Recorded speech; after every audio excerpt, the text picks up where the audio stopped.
Lionel Rangard, je suis directeur de recherche à l'INRA et dans l'UMR agroécologie, un vaste challenge, l'agroécologie. Et ma spécialité, c'est de faire de l'écologie du sol et notamment de l'écologie microbienne. Donc j'ai une formation d'écologue hein, et ça fait une vingtaine d'années que je travaille à l'INRA. Et donc j'ai fait ma thèse, mon postdoc sur l'écologie des sols à l'université CNRS, plutôt dans des systèmes naturels avec de l'écologie assez fondamentale.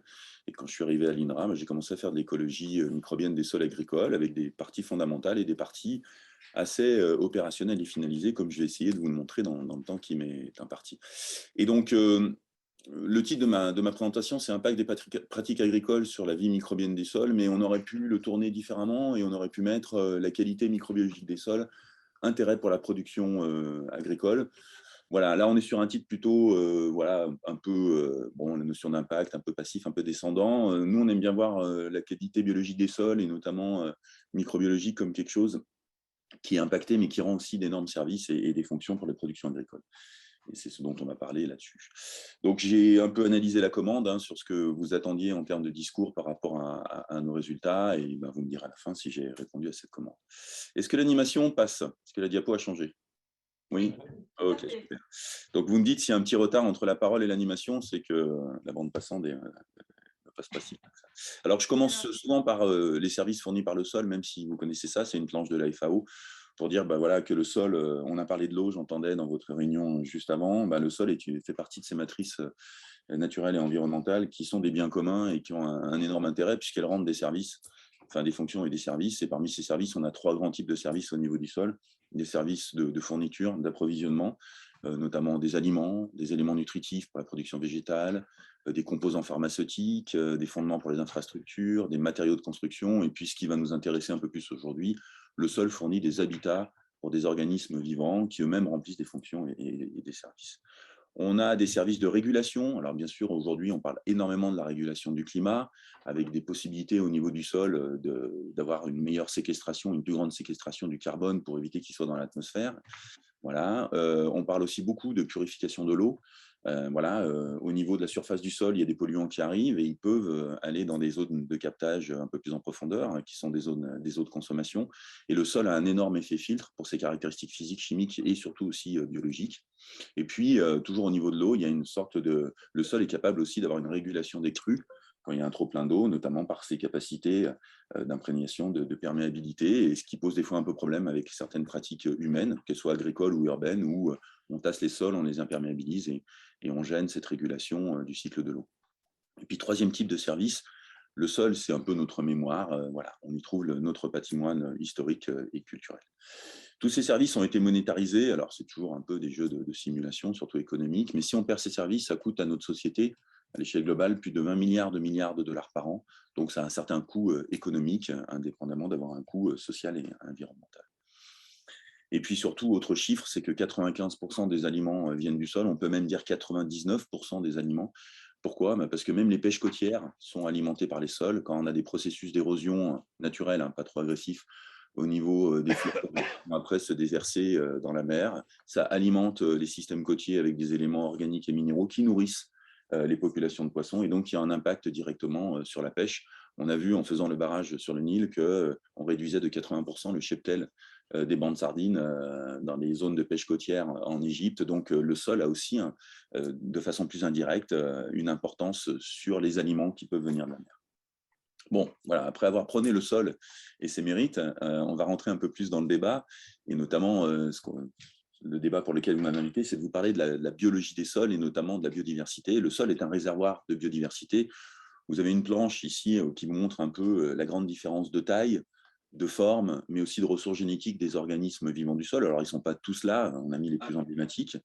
On part des plus petits et plus abondants et plus diversifiés, qui sont les bactéries, les champignons, et puis après, on monte un petit peu en taille pour avoir la microfaune avec les nématodes, la mésofaune avec les colamboles, et puis la macrofaune avec la star, notamment des sols agricoles, que sont les vers de terre, qui sont très bien connus dans le monde agricole parce que ils sont faciles à capturer, faciles à identifier, et puis on les voit. C'est un peu plus facile que des nématodes ou des bactéries et des champignons. Bien sûr, au niveau du sol, on peut aussi rajouter les végétaux, les organismes mammifères fouisseurs, etc., etc. Tout ça, c'est l'énorme patrimoine biologique du sol.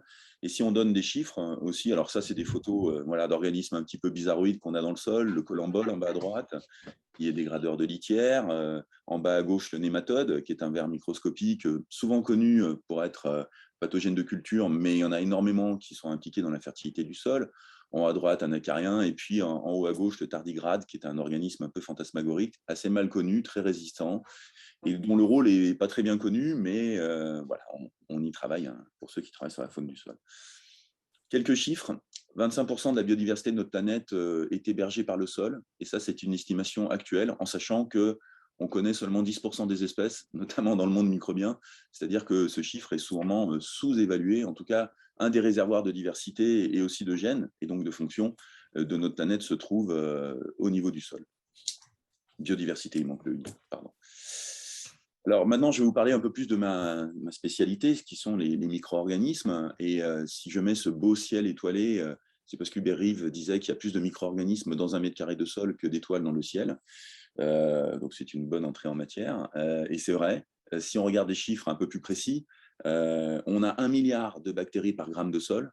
Et dans ce milliard de bactéries, on a 1 million d'espèces différentes. C'est normal, elles sont petites, elles ont des génomes très simples, très adaptés. Les bactéries, on peut en mettre beaucoup dans un gramme de sol. Si on regarde les champignons microscopiques, on est sur des chiffres un peu moins importants. On est sur quelques millions d'individus champignons par gramme de sol et quelques milliers à dizaines de milliers d'espèces. Donc on est sur une diversité et une abondance énorme de ces micro-organismes. Et ces micro-organismes, ils ont un rôle fonctionnel très important. Si on doit en retenir qu'un, au niveau des grandes fonctions des micro-organismes, et qui leur est assez spécifique, c'est leur capacité à dégrader la matière organique en matière minérale. Ce sont les seuls organismes qui sont capables de transformer la matière organique en matière minérale, c'est-à-dire en azote, en phosphore, en soufre, donc en éléments minéraux qui sont directement assimilables par la plante. Donc ce sont eux qui sont la clé de voûte de la fertilité biologique. Alors ça ne veut pas dire que la faune du sol n'a pas d'intérêt. Elle a un intérêt parce qu'elle peut faciliter en fragmentant la matière organique, en inoculant aussi certains micro-organismes par leur tractus digestif, comme les lombriques, etc. Mais ce sont les micro-organismes qui font cette fertilité, cette transformation de matière organique en matière minérale. Ils ont un rôle aussi très important sur la structure du sol, et Isabelle Cousin parlera de ces structures du sol après moi. En fait, en dégradant la matière organique, ils forment des ciments qui collent les particules minérales, qui font les agrégats, et ce sont eux aussi qui sont à la base de l'agrégation du sol, de sa porosité, de sa capacité voilà, à avoir du vide, de l'aération, à héberger des organismes ou à être perméable à l'eau. Donc, tout ce qui va derrière cette structure physique du sol. Ils sont aussi capables de dépolluer le sol, puisqu'ils sont capables de dégrader la plupart des matières organiques et de transformer la plupart des métaux ou des éléments métalliques. Ils sont capables de dépolluer des sols, soit en dégradant des molécules organiques, soit en transformant certains éléments traces métalliques qui peuvent poser problème s'ils s'accumulent. Et puis enfin, ils sont connus pour lutter, pour être pathogènes, les micro-organismes. Il y en a très peu qui sont pathogènes au niveau d'une communauté microbienne du sol, moins de 1%. Mais on peut aussi trouver des antagonistes de ces pathogènes parmi les micro-organismes et faire du biocontrôle ou de la lutte biologique en utilisant des micro-organismes, bactéries ou champignons. Voilà pour leur fonction. Alors, rapidement, quelques démonstrations. L'animation marche toujours, c'est bon? Pas de souci? Quelques démonstrations que nous avons faites au sein de l'équipe pour voir l'intérêt de cette biodiversité. Parce que souvent, on dit en microbiologie du sol ou même en écologie microbienne, il y a tellement de bactéries et de champignons, ils sont tellement diversifiés que si on en perd un peu, c'est pas grave, il y a une sorte de redondance fonctionnelle. Et donc, il y en a toujours qui sont présents et qui sont capables de remplir les fonctions. C'est vrai, mais ça a ses limites, cette redondance fonctionnelle, et c'est ce qu'on a voulu démontrer. Et donc, on a, par des processus assez techniques et artificiels, on a fait des érosions de biodiversité d'un sol, et on a baissé de 30% la diversité microbienne d'un sol, c'est-à-dire qu'on a éliminé 30% des espèces. Et on a mesuré sur ce sol, qui avait une baisse de biodiversité, ses capacités fonctionnelles, comme celles que je vous ai décrites auparavant. Ce qu'on voit, c'est qu'une perte de 30% de la diversité microbienne d'un sol entraîne une perte de 40% de la minéralisation de la matière organique, c'est-à-dire que le cycle du carbone et le cycle des éléments minéraux et de leur fourniture est fortement affecté. Si on met à pousser des plantes sur ces sols avec différents niveaux de biodiversité, on voit qu'avec un sol qui perd 30% de diversité microbienne, on perd 50% de développement végétatif chez la luzerne et aussi chez le blé. Alors, je ne rentre pas dans les détails, mais après, il y a une sorte de rattrapage, mais on perd directement de la productivité végétale. Si on regarde cette fois en termes de stabilité structurale, donc de structure physique du sol, si on perd 30% de la diversité microbienne d'un sol, on va perdre 50% de la stabilité structurale d'un sol. C'est-à-dire qu'on n'aura plus ces phénomènes d'adégrégation, macroagrégat, microagrégat, et le sol va se tasser et va être beaucoup plus vulnérable à l'érosion. Et on fait un dernier point qui intéresse notamment par rapport à la protection des cultures. Si on perd 30% de la diversité microbienne d'un sol, on va augmenter le temps de survie de pathogènes exogènes opportunistes. C'est-à-dire que c'est une expérimentation qu'on a fait au laboratoire. Si on met un pathogène dans le sol qui n'existe pas à l'origine dans le sol, avec une communauté microbienne qui est bien diversifiée à son optimum, généralement, il disparaît. Là, c'est Listeria monocytogenes, un pathogène humain, mais on peut avoir le même constat sur des pathogènes végétaux. Il disparaît en quelques jours. C'est la courbe en bleu que l'on voit. Vous avez une chute du nombre de cellules de Listeria qui disparaît totalement au bout de 5-6 jours. Ça, c'est avec une diversité optimum. Si on baisse de 30% la diversité microbienne d'un sol, Listeria reste plus longtemps au niveau du sol parce qu'il y a moins de compétition, les niches sont libres, et donc il peut s'implanter un peu plus longtemps. Il faut attendre 15 jours pour le voir disparaître. Et si on baisse de 50% cette fois la diversité microbienne d'un sol, parce qu'on est allé jusqu'à ce niveau d'érosion de la biodiversité, et ben Listeria peut rester implanté plus de 20 jours, ce qui fait que potentiellement, il peut développer des foyers épidémiologiques de façon plus efficace à partir du moment où il reste plus longtemps au niveau du sol. Donc, il y a un effet état sanitaire, il y a une importance de cette biodiversité sur l'état sanitaire, tout simplement parce qu'il y a un effet barrière. C'est exactement la même situation ou le même concept que sur le tube digestif. Vous avez un tube digestif avec une flore indigène, et cette flore indigène, elle fait barrière à des arrivées de bactéries et de champignons que vous ingérez, ce qui vous empêche d'être malade par l'implantation d'organismes indésirables et potentiellement pathogènes. Et ben c'est pareil au niveau du sol. Si vous altérez cette diversité, ben vous allez laisser certains organismes s'implanter et ils peuvent développer des maladies. Alors, je suis un peu rapide, hein, je suis désolé, on aura un jeu de questions derrière. J'essaye d'aller à l'essentiel. Techniquement, sans rentrer trop dans la cuisine, aujourd'hui, cette grande diversité et abondance de micro-organismes, il faut être capable de la caractériser puisque ce niveau de biodiversité, il est important pour les fonctions remplies par le sol. Et donc, aujourd'hui, on n'est plus sur des techniques pastoriennes d'observation ou de mise en culture. Ça marche encore pour certaines populations spécifiques. Mais quand on veut aborder la grande diversité, la grande abondance de ces micro-organismes, on est obligé de passer par des études moléculaires, c'est-à-dire d'extraction d'ADN du sol et de caractérisation de cet ADN au niveau du sol. Ça fait 20 ans qu'on y travaille et on commence aujourd'hui à avoir des protocoles assez efficaces et on est capable aujourd'hui d'extraire 80 à 90% de l'ADN d'un sol. Alors, avant, sur milieu de culture, on était à peine sur 1% des bactéries et des champignons qu'on savait cultiver. Et puis après, on a développé des outils. On quantifie l'ADN, ça nous donne une notion d'abondance de micro-organismes. Plus il y a d'ADN extrait, plus on a de la biomasse moléculaire, c'est-à-dire plus il y a de bactéries et de champignons qui portent cet ADN. Et puis, grâce aux capacités de séquençage qui ont été énormément développées, notamment au niveau du monde de la médecine et de la santé, on a bénéficié de ces avancées technologiques. Et aujourd'hui, on est capable aussi de séquencer tout cet ADN qu'on extrait du sol et donc d'avoir véritablement de vrais indices de diversité avec les espèces présentes et d'identifier ces différentes espèces en fonction des sols ou des caractéristiques environnementales. Et donc, ces outils, forts de ces outils qu'on a développés il y a une vingtaine d'années et qu'on continue toujours d'améliorer, en France, on a une certaine opportunité et même primeur scientifique, c'est qu'on est un pays qui a fortement investi par ses institutions publiques, notamment dans l'observation de la qualité des sols. Et dans les années 2000, a été développé en France ce qu'on appelle le réseau de mesure de la qualité des sols, que vous connaissez peut-être, qui est géré par le GISOL, c'est-à-dire c'est un maillage de la France avec 2200 sites répartis de façon systématique sur la France, sur lequel on mesure la qualité physique, chimique et microbiologique depuis une quinzaine d'années sur ce maillage-là. Un tel réseau d'observation de la qualité des sols permet d'obtenir des cartes, grâce à nos outils, de biomasse moléculaire microbienne, c'est-à-dire d'abondance des micro-organismes, et puis de diversité bactérienne. Vous verrez un peu plus loin celle des champignons, qui est un peu plus récente, et de regarder à l'échelle de la France, de regarder les zones qui sont pauvres en micro-organismes, c'est les zones en bleu, soit en abondance, soit en diversité, ou riches en micro-organismes, c'est les zones un peu plus chaudes en rouge et en orange. Alors, je vous laisse positionner sur cette carte le bassin Seine-Normandie pour voir un petit peu, mais attention, cette carte et sa grille n'est valable en termes de représentativité qu'à l'échelle nationale. Il ne faut pas chercher à faire des cartes, sortir des cartes territoriales ou régionales, parce que la maille est quand même avec un point tous les 16 km et on est plutôt représentatif de la France, mais pas d'un territoire plus petit. En tout cas, on voit qu'on a des zones qui sont riches et des zones qui sont pauvres. On peut voir qu'on a des zones qui sont des fois riches en abondance et pauvres en diversité, c'est-à-dire qu'il n'y a pas de corrélation entre le nombre de micro-organismes et leur diversité.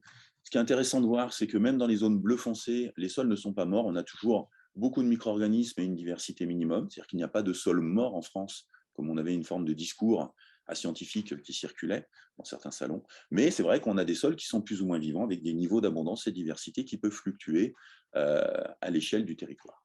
Si on regarde un peu plus en détail les paramètres de l'environnement qui peuvent expliquer le fait que l'on ait des régions entières qui soient pauvres en micro-organismes et d'autres riches en micro-organismes, notamment sur la quantité, on a tout d'abord un effet sol. C'est d'abord le sol, donc l'habitat physico-chimique, qui va gérer l'abondance des micro-organismes. Voilà. Et puis après, en deuxième niveau, on a un effet mode d'usage. Et là, on va commencer à rentrer un petit peu dans les effets mode d'usage, pratiques agricoles. Et ce que l'on voit, c'est que dans les prairies et dans les forêts, on a plus de micro-organismes, bactéries et champignons, en termes d'abondance, et on en a un peu moins, même beaucoup moins dans les grandes cultures, et encore un peu moins au niveau des vignes et vergers. Alors, ce résultat n'est pas très surprenant, puisqu'on sait que dans les sols agricoles, on utilise des biocides, notamment les pesticides.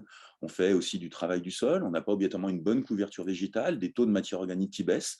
Tout ceci peut affecter les micro-organismes en termes d'abondance. Si on regarde cette fois la diversité, donc je remets la carte de diversité bactérienne, elle est expliquée aussi par un effet sol, c'est-à-dire que les grandes régions riches ou faibles en biodiversité sont avant tout expliquées par un type de sol. Je ne rentre pas dans les détails à ce niveau-là. Et si on regarde par contre cette fois le mode d'usage, qui a aussi un effet moins important que le type de sol, mais qui vient tout de suite derrière, on a une séquence inverse à la biomasse microbienne, c'est-à-dire qu'on a plus de diversité bactérienne dans les vignes, vergers et les grandes cultures, en comparaison des prairies et des forêts, qui sont des environnements naturels, semi-naturels et moins perturbés. Alors, ça a été assez surprenant, ce résultat, même si ça fait un petit moment qu'on l'a obtenu. Le monde agricole s'en est trouvé assez gratifié, parce qu'on est toujours en train de dire que l'agriculture baisse la biodiversité, etc. Mais au niveau des micro-organismes, on est un peu sur une tendance inverse de ce que l'on observe sur d'autres organismes aériens ou autres. On est sur une augmentation de diversité dans les sols agricoles.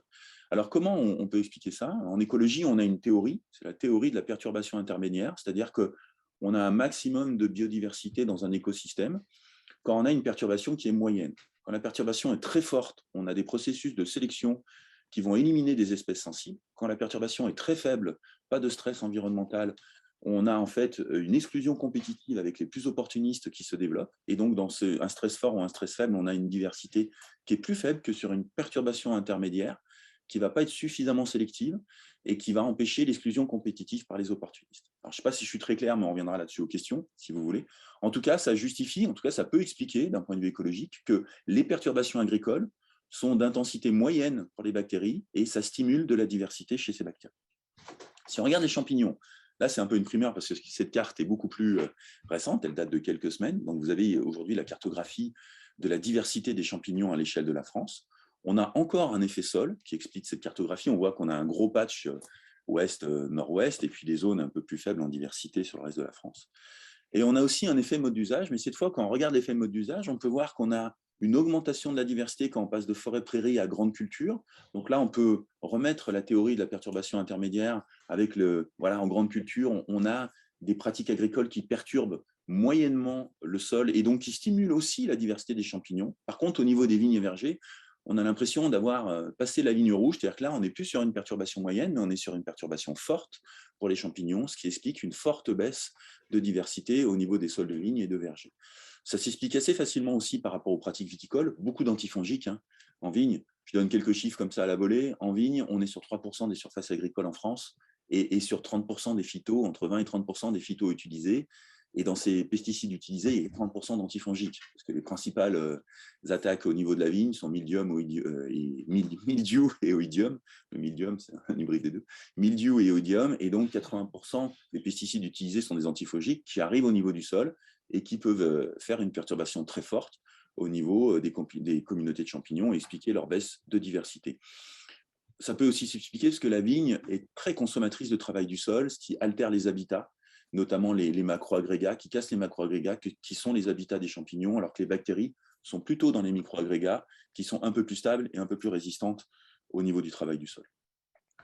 Alors, on a quand même poursuivi un peu nos travaux, indépendamment de ces indicateurs d'abondance et de diversité. On est allé jusqu'à une autre façon d'analyser nos communautés, que sont les réseaux d'interaction. J'ai mis un réseau social parce qu'en fait, c'est des théories très anciennes, des réseaux d'interaction biotiques au niveau de l'écologie, mais ça a été fortement revisité, notamment d'un point de vue métrique mathématique, avec les réseaux sociaux et la mise en relation des gens. Et ben, on fait exactement pareil au niveau des micro-organismes du sol. Voilà le réseau d'interaction du RMQS, de tous les sols du RMQS, donc de ces 2200 sols français. Les ronds sont des taxons bactériens. Les traits sont des interactions entre ces taxons, peu importe les noms des taxons. Les traits verts sont des interactions positives, c'est-à-dire de la coopération. Les traits rouges sont des interactions négatives, c'est-à-dire de la compétition ou de l'antibiose entre micro-organismes. Bon, ça, c'est le réseau du RMQS. Ça n'a pas un intérêt fou de le montrer comme ça, parce que le but, c'est de le comparer à d'autres réseaux. Et donc, sur le RMQS, ce que l'on a fait, c'est qu'on a comparé les réseaux d'interaction en fonction des modes d'usage. Donc, on a analysé les communautés microbiennes des différents modes d'usage, forêt, prairies, grandes cultures céréalières et vignes. Et on a regardé ces réseaux d'interaction et la complexité de ces réseaux d'interaction.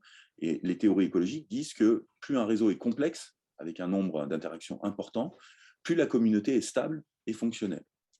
Il y a une petite analogie aussi avec les réseaux sociaux, hein, c'est pareil pour les communautés humaines. Plus on est en interaction, on communique, généralement, plus la communauté est stable socialement et même économiquement. Je n'irai pas plus loin dans le parallèle. Voilà les réseaux d'interaction qu'on obtient au niveau des forêts et des prairies. On voit des réseaux assez complexes avec des interactions positives et négatives, beaucoup de liens, beaucoup d'interactions, même si au niveau des prairies, on voit qu'il y a un petit peu moins de liens quand même qu'au niveau des forêts. Et puis quand on regarde au niveau des grandes cultures et de la viticulture, on a une simplification très importante de ces réseaux d'interaction. Alors je vous donne les chiffres, ils ne sont pas marqués. Entre la forêt et la vigne, on perd 80% des interactions.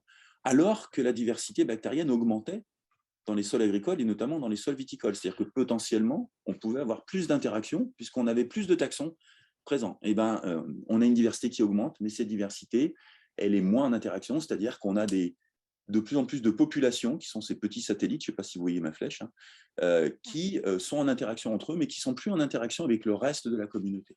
Et donc, si ces réseaux de bactéries sont moins complexes et moins cohésifs, on peut imaginer qu'il y a moins de coopération au sein de la communauté et que le fonctionnement biologique du sol va être affecté. Si on regarde cette fois au niveau des champignons, pour mémoire, ça augmente de forêt à culture céréalière en termes de diversité et ça rebaisse au niveau des vignes. On peut voir que de forêt à prairie, on a déjà une baisse des réseaux, des interactions au niveau de ces réseaux. On passe de 2500 liens à 500 liens. Au niveau de la grande culture, on est à peu près similaire à la prairie, aux alentours des 700 liens. Et en vigne, on rechute. Et ça suit le niveau de diversité. On n'a plus que 200 liens. Donc là encore, on a presque une perte de 90% du nombre d'interactions. Quand on passe au niveau des grandes cultures et surtout quand on passe au système piscicole. C'est-à-dire que là, on a presque une double peine, une baisse de diversité dans les systèmes viticoles et une baisse des interactions aussi au sein de la communauté. Dernier point, pas de mon intervention, dernier outil qu'on est en train de développer, c'est de traduire nos listes d'espèces en listes de fonctions. En fait, on est en train de développer des logiciels, qui sont déjà développés par la communauté internationale, qui nous permettent de passer d'une diversité d'espèces à une diversité de fonctions. Tout simplement, une fois qu'on a nommé les espèces dans nos communautés au niveau du sol, on va interroger des bases de données qui ont séquencé des génomes et on regarde si ces espèces ont déjà été séquencées. Et il y en a des dizaines qui sont nouvellement séquencées par jour, donc c'est des bases de données qui augmentent de façon exponentielle. Et au sein de ces génomes, on a des gènes d'activité et aussi des traits écologiques. Donc là, je vais vous montrer simplement les traits écologiques. Donc on est aujourd'hui, on commence à être capable, alors c'est encore en mode recherche, ce n'est pas encore en mode indicateur, mais on commence à être capable de, à partir d'une signature en termes de composition d'espèces, de donner une signature fonctionnelle de la communauté. Là, je parle de traits écologiques. En fait, on a 3 grands traits écologiques au niveau de nos communautés. Les saprophytes, ceux qui dégradent la matière organique, et notamment qui en font de la matière minérale et donc de la fertilité. Les symbiotiques, ceux qui rentrent en interaction positive avec la plante, les rhizobiums, les mycorhizes, etc., etc. Et puis les pathogènes, ceux qui rentrent plutôt en interaction négative avec la plante. Et quand on compare les différents modes d'usage au niveau du RMQS par rapport à ces traits écologiques et à la répartition de ces traits écologiques au sein de notre communauté, on n'a pas mis les vignes parce qu'on n'avait pas assez de sol et ce n'était pas assez robuste. On s'est limité à forêt, prairie et grandes cultures. On peut voir qu'au niveau des saprophytes, on a une baisse des bactéries et des champignons qui sont capables de dégrader la matière organique quand on passe de forêt, prairie et surtout à grande culture. Ça, c'est assez logique puisqu'on a une baisse de la matière organique dans les sols agricoles par rapport aux forêts, prairies, donc ça stimule moins les micro-organismes qui sont capables de dégrader cette matière organique. Au niveau des symbiotiques, on est à peu près stable entre forêt, prairie et grande culture. Par contre, chose intéressante, au niveau des pathogènes, on a une augmentation du nombre de pathogènes en grande culture, en sol de grande culture par rapport au sol sous prairie et sous forêt. Ça veut dire quoi? Ça va un petit peu avec les réseaux que je vous montrais juste auparavant, puisqu'on a moins d'interactions, on a plus de populations opportunistes qui travaillent entre elles et plus au sein de la communauté. On confirme que ces pathogènes sont aussi souvent des opportunistes. C'est-à-dire que dans les systèmes agricoles, on a des pratiques qui stimulent les populations de pathogènes. Donc on est, si on peut imaginer une forme de cercle non vertueux, sur des pratiques qui stimulent les pathogènes Et après, on va être obligé de développer d'autres pratiques, notamment la protection des cultures, hein, que ce soit des pesticides de synthèse ou du biocontrôle. On va être obligé de développer des pratiques qui vont nous permettre de combattre de ces pathogènes. Donc, on est presque sur une genèse d'un problème qu'on va être obligé après de résoudre au sein même de l'agrosystème. Donc, il y a une réflexion à mener là-dessus sur essayer de repiloter nos itinéraires techniques pour limiter la stimulation de ces pathogènes au niveau des sols agricoles. Donc, pour conclure sur cette partie, on a plus de diversité dans les sols agricoles pour les bactéries notamment, et pour les champignons en grande culture, mais moins pour la viticulture. Mais on a des réseaux d'interaction qui sont moins cohésifs, donc une communauté qui est moins fonctionnelle, et aussi on stimule une signature pathogène au sein de ces communautés. On a fait un atlas français des bactéries du sol. D'ailleurs, la France est le premier pays à avoir un atlas de ces micro-organismes du sol, voilà, qui est un ouvrage très naturaliste. Je fais un petit peu de promo en parenthèse. Et s'il me reste encore 10 petites minutes, c'est possible? Oui, oui, c'est bon. D'accord. Voilà, je vais rentrer sur des choses un peu plus opérationnelles. Ça, c'est des travaux de recherche. Alors, il y a une part fondamentale sur la distribution spatiale, ce qu'on appelle la biogéographie. Mais maintenant, on va rentrer sur une chose un peu plus opérationnelle, c'est-à-dire que nos outils moléculaires d'abondance et diversité microbienne sont devenus des indicateurs, puisque ce sont des technologies standardisées. Elles sont même en cours de transfert à des laboratoires de prestation.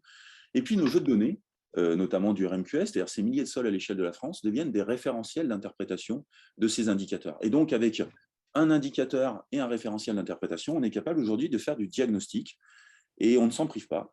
C'est-à-dire qu'on a développé des modèles grâce à nos jeux de données qui nous permettent, pour toute nouvelle parcelle agricole qui a tout nouveau type de sol, d'avoir une valeur de référence de l'abondance et de la diversité des micro-organismes. On est exactement dans le même principe qu'une analyse de sang, où on va vous comparer, vous, en tant qu'individu, à toute une cohorte de patients, et on va vous dire votre gamme de référence pour les globules rouges, les globules blancs, et si vous êtes dedans, bah, tant mieux pour vous. Si vous êtes en dehors, eh ben, il y a une procédure après médicale pour savoir à quoi c'est dû. Eh ben, c'est pareil au niveau des sols. Aujourd'hui, on a des modèles prédictifs de la valeur de référence pour tout type de sol, en termes d'abondance et de diversité de bactéries et de champignons.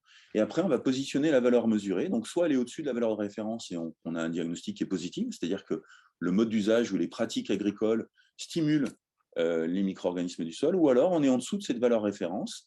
Quand on est entre 0 et moins 30%, on est dans un seuil non critique, mais qui est à surveiller. Et quand on est en dessous de 30%, c'est 30% d'érosion de biodiversité qu'on avait testé techniquement, et ce que je vous montrais qui perdait le fonctionnement biologique du sol. Si on est en dessous de 30%, on est dans le rouge et donc on a des pratiques agricoles qui altèrent fortement la qualité microbiologique de votre sol et donc son fonctionnement microbiologique. Bon, ça peu importe, on a fait un ouvrage avec l'ADEME là-dessus, mais voilà. Et donc, ces diagnostics, on les propose depuis une dizaine d'années en mode participatif aux agriculteurs et aux viticulteurs. Là, je vous présente très rapidement un projet qui s'appelle Ecovitisol, qui était un mode participatif et sur lequel on a analysé la qualité microbiologique avec une entrée assez clivante, c'est-à-dire que le but, c'était de comparer des modes de production biodynamiques, bio et conventionnels. C'est-à-dire que quand on compare bio et conventionnel aujourd'hui, c'est relativement acté et il n'y a pas trop de problème. Quand on commence à parler de biodynamie, ça devient compliqué en termes de rationalité, et y compris en termes de communication. Mais on a fait ce projet parce qu'on était beaucoup interpellés par les vitis et les agris qui nous posaient des questions sur la biodynamie et sur son impact environnemental. Ce projet a considéré 3 grands territoires viticoles, l'Alsace, la Bourgogne du Nord en Côte de Nuits, Côte de Beaune, et la Bourgogne du Sud en Côte chalonnaise et Mâconnais. Et le but, c'était de recruter 150 viticulteurs avec chacun une parcelle pour analyser 150 parcelles viticoles. C'est ce que l'on a fait. On avait un mode participatif, c'est-à-dire qu'on a formé les agriculteurs, on s'est aussi formé à leurs pratiques, à leurs itinéraires techniques, on leur a développé des fiches de rendu avec les indicateurs, et on a fait des ateliers de co-interprétation avec les viticulteurs une fois qu'on avait échantillonné à analyser la qualité microbiologique de leur sol. On a développé nos outils indicateurs, je ne reviens pas là-dessus, biomasse microbienne, diversité des bactéries, diversité des champignons. On a aussi analysé les réseaux de co-occurrence, l'inférence fonctionnelle n'est pas encore analysée. Quelques petits résultats, tout d'abord isolés sur la tendance de certaines pratiques. Tout d'abord, alors l'enherbement. Pour nous, l'agroécologie en vigne, et même de façon assez générale, elle commence déjà par limiter l'agression mécanique du sol et améliorer la couverture végétale des sols, que ce soit en grande culture ou en vigne. En vigne, ça passe par une réduction du travail du sol. On voit qu'on a des techniques de butage-débutage qui peuvent être très agressives, comme montré sur la photo. Et en fait, améliorer la qualité des sols viticoles passera par limiter ce travail du sol et surtout améliorer la couverture végétale de façon permanente et diversifiée. Et on voit par rapport au curseur, là c'est sur de la biomasse moléculaire, que quand on passe de parcelles qui n'ont pas d'enherbement à un enherbement temporaire, voire un enherbement permanent, eh ben, on améliore cet indicateur d'abondance de micro-organismes de façon assez significative en termes de moyenne des parcelles. Toujours sur ce réseau, on a regardé les traitements phytosanitaires. 0, une famille, 2 pesticides de synthèse, c'est-à-dire qu'on a peu de pesticides de synthèse, voire pas du tout, c'est-à-dire c'est les bio. 1 à 3 familles de pesticides de synthèse, c'est quoi une famille? C'est un insecticide, un fongicide, un hématicide, un herbicide. Voilà. Donc quand on passe de 1 à 3 familles, on voit qu'on a une dégradation de la qualité microbiologique en termes de biomasse moléculaire, et quand on passe à 4 familles, on augmente encore la baisse de cette qualité microbiologique au niveau de ces parcelles. Bon, ça, c'est des résultats voilà, de moyenne de parcelles sur un indicateur et un type de pratique. Globalement, on vous donne un peu le résultat des 150 parcelles qui confirme ce qu'on voyait auparavant sur d'autres projets participatifs, même menés en grande culture, c'est que le travail du sol est très négatif pour la qualité microbiologique du sol, mais aussi pour la qualité biologique. Il n'y a rien de pire qu'un travail mécanique qui va casser les habitats du sol et donc les habitats des organismes vivants. L'enherbement est très positif parce que souvent il est combiné à une réduction du travail du sol, et en plus on couvre le sol avec du végétal, donc on nourrit le sol, on le structure, on l'alimente de façon en fait, simultanée avec de la matière organique qui arrive par les débris végétaux ou les racines. Les amendements organiques sont bénéfiques.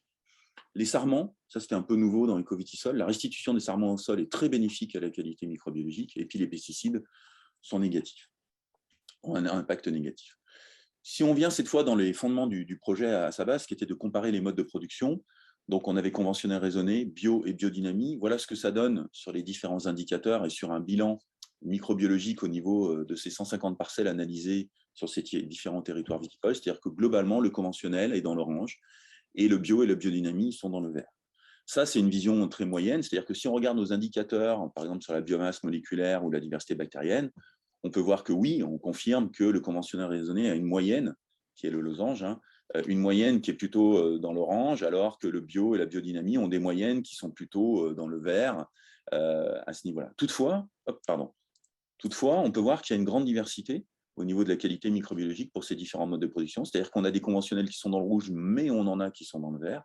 Et, décidément, je vais y arriver, au niveau de la biodynamie et du bio, c'est pareil. On a des bio et des biodynamiques qui sont dans le vert, mais on en a aussi qui sont dans le rouge. C'est-à-dire que tout le monde n'est pas soit rouge, soit vert. Tout le monde est perfectible, et on a des fois des parcelles en bio ou en biodynamie qui sont moins bonnes que certains conventionnels, et pour des pratiques qui sont indépendantes du cahier des charges. Si je vous donne une autre forme de représentation de ceci, c'est le pourcentage de parcelles qui sont dans une couleur de diagnostic sur notre réseau Ecovitisol. Et ben, si on regarde le conventionnel, c'est vrai qu'on a 28% des parcelles qui sont dans le rouge, c'est-à-dire une très mauvaise qualité microbiologique, 35% dans le vert, 37% dans l'orange.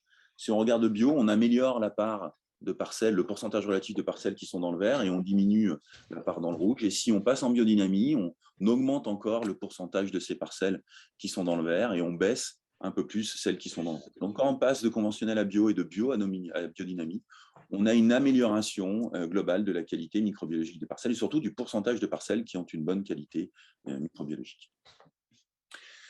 Bon, ces résultats, c'est vrai qu'ils étaient un peu novateurs, notamment pour tout ce qui était biodynamie. On a voulu les comparer à ce qui se faisait à l'échelle internationale. Donc là, je vais vous le donner un petit peu rapidement. On vient de publier une méta-analyse sur l'impact des modes de production agricole sur la qualité écologique, hein, pas que microbiologique, mais écologique, c'est-à-dire qu'il y a aussi la faune du sol. Et on a analysé tous les articles, il y en a plus d'une centaine, qui comparaient les modes de production, pas les pratiques, mais vraiment les modes de production, conventionnels, bio, biodynamie, et même agriculture de conservation, parce qu'il n'y avait pas que de la vigne, il y avait aussi des systèmes en grande culture, prairies, etc. Ce que l'on voit, comment il faut lire cette figure? Alors, en très peu de temps, ici, vous avez le conventionnel, et ici, vous avez le bio. C'est-à-dire que plus on va vers l'extérieur du cercle, plus les études montrent un impact positif du bio en comparé du conventionnel. La ligne rouge étant la ligne de séparation où c'est neutre, c'est-à-dire il n'y a pas de différence entre le bio et le conventionnel. Et donc pour les micro-organismes, on peut voir les bactéries champignons, les vers de terre, macro, micro-arthropodes et les nématodes. On a plus d'études qui montrent qu'on a un impact positif du bio versus le conventionnel. Je ne peux pas rentrer trop dans les détails, mais on aura peut-être l'occasion d'y revenir. Si on fait la même comparaison entre le bio, la biodynamie et le bio. Donc, le bio est au centre et la biodynamie est à l'extérieur. Alors, déjà, on voit qu'il y a moins de travaux. Donc, il faut investir sur des études qui prennent en considération la biodynamie. Mais on peut voir qu'on a quand même plus de travaux qui montrent un effet améliorant de la biodynamie par rapport au bio, notamment sur les micro-organismes et un petit peu aussi sur les vers de terre. Et si on compare, hop là, j'ai pas mis la bio et le conventionnel, et la biodynamie et le conventionnel, mais bon, par définition et par analogie, vous voyez que la biodynamie sera supérieure au conventionnel. Je vais finir sur les réseaux d'interaction, parce qu'on a fait aussi ces réseaux d'interaction sur le projet Ecovitisol, donc je vous ai remis celui du RMQS, mais voilà les réseaux qu'on a calculés et dessinés pour le conventionnel raisonné sur nos parcelles Ecovitisol. Donc, on a 91 000 liens. Le nombre de liens n'est pas important, il est relatif au jeu de données. En bio, on est un peu moins important, c'est-à-dire qu'en bio, on a une amélioration de la biomasse et de la diversité microbienne, mais les réseaux ne sont pas si importants que ça, ils sont même moins complexes qu'en conventionnel. C'est peut-être parce que les bio, notamment en vigne, font plus de désherbage mécanique qu'avant, et même que certains conventionnels. Et donc, ça pose des problèmes en termes d'interaction biotique pour les communautés de micro-organismes. Et quand on regarde la biodynamie, par contre, on a une augmentation très forte des réseaux d'interaction en comparaison du bio, mais aussi en comparaison du conventionnel. On m'avait demandé de parler un petit peu du cuivre, et donc je vais finir avec 2 minutes sur le cuivre. On a analysé les taux de cuivre dans les sols viticoles qu'on a dans le projet Ecovitisol, mais aussi dans d'autres projets où il y avait de la vigne. Et on a regardé le positionnement de nos indicateurs par rapport à ces taux de cuivre. Alors 0,50 ppm de cuivre, c'est presque du fond naturel, c'est très peu contaminé. 50 à 150 ppm, on est quand même moyennement contaminé, mais on est contaminé. Et 150 à 300 ppm, on commence à être fortement contaminé en cuivre. Le taux de cuivre va très bien avec l'âge de la vigne, puisque c'est un produit qu'on utilise historiquement et qui s'accumule au niveau du sol. Il y a un gros débat dans le cuivre, sur le cuivre en ce moment, dont on pourra discuter s'il nous reste un peu de temps. Ce qu'on voit, c'est que plus on augmente la dose de cuivre, et surtout quand on passe les 150-200 ppm, on voit qu'il commence à y avoir une petite baisse de la biomasse microbienne moléculaire. Et donc, potentiellement, sur des fortes contaminations, le cuivre peut avoir un petit problème. Ça peut peut-être bloquer un petit peu la capacité des micro-organismes à se développer au niveau d'un sol. Si on regarde par contre la diversité bactérienne, on voit qu'il n'y a pas d'effet de cette dose de cuivre au niveau du sol. Qu'on passe de 0 à 50 ppm à 150 à 300 ppm, on n'a pas une dégradation de la diversité des bactéries, ni de la diversité des champignons. C'est-à-dire qu'on n'a pas une chute de la diversité qui serait due à un effet sélectif d'une certaine dose même importante de cuivre. Et on a fait aussi une méta-analyse internationale sur l'impact du cuivre sur toute la biologie du sol. Et ce que l'on voit, alors, pour mémoire, le cuivre en agriculture biologique, c'est 4 kg par hectare et par an, lissé sur 7 ans. Ce que l'on a montré dans cette méta-analyse internationale qui est publiée, c'est qu'en une seule fois, il faudrait mettre 400 kg de cuivre par hectare pour commencer à avoir un impact sur la biologie du sol, c'est-à-dire pas que sur la microbiologie, mais sur la biologie du sol. Donc on est loin des 4 kg hectares. Et en termes de doses cumulées, il faut mettre entre 200 et 400 aussi kilo hectares pour commencer en accumulation au niveau du sol, avoir un impact sur la biologie et la qualité biologique des sols. Toutefois, il y a peu d'études encore là-dessus, malgré ce qu'on croit, malgré le fait qu'on ait beaucoup travaillé sur le cuivre, on a peu travaillé aux doses agricoles, et notamment avec les cahiers des charges d'agriculture biologique. Donc, ça demande aussi un renforcement de ces données par un investissement de la recherche sur cette problématique cuivre. Quelques conclusions pour finir. Les communautés microbiennes sont de puissants alliés, notamment pour les productions viticoles. Elles sont impliquées dans la fertilité biologique, dans la fertilité physique, dans la barrière aux pathogènes. Donc, avoir un bon patrimoine microbiologique dans le sol, c'est assurer certaines fonctions naturelles qui peuvent aider les productions agricoles, et notamment dans un contexte de transition agroécologique. La qualité microbiologique des sols agricoles n'est pas si mauvaise. On peut voir que ce n'est pas tous les sols agricoles qui sont dans le rouge au niveau qualité microbiologique. On a des fois 10-20% des parcelles, mais on n'est pas sur une grande majorité. Par contre, on a quand même une majorité dans l'orange, donc il y a un système qui est en surveillance et surtout qui doit aller vers le vert et non pas vers le rouge. On commence à bien connaître l'impact des pratiques agricoles et donc on peut peut-être commencer à initier une forme de pilotage via ces pratiques agricoles de la qualité biologique et microbiologique des sols pour leur faire mieux exprimer les fonctions et les services. Et puis, un petit message final, c'est que le bio est perfectible d'un point de vue agroécologique. On peut voir qu'il y a une première étape qui est la baisse des biocides par les pesticides de synthèse, mais il faut aussi réduire d'autres types de pratiques comme le travail du sol. Au même titre que l'agriculture de conservation, je fais un petit pendant en grande culture parce qu'elle fait partie de notre méta-analyse, l'agriculture de conservation se dit agroécologique. Je dirais qu'elle est au même niveau que le bio, c'est-à-dire c'est un peu comme ça qu'elle est classée. Elle est aussi perfectible, notamment elle travaille moins le sol, elle couvre mieux ses sols, mais elle utilise encore des pesticides de synthèse.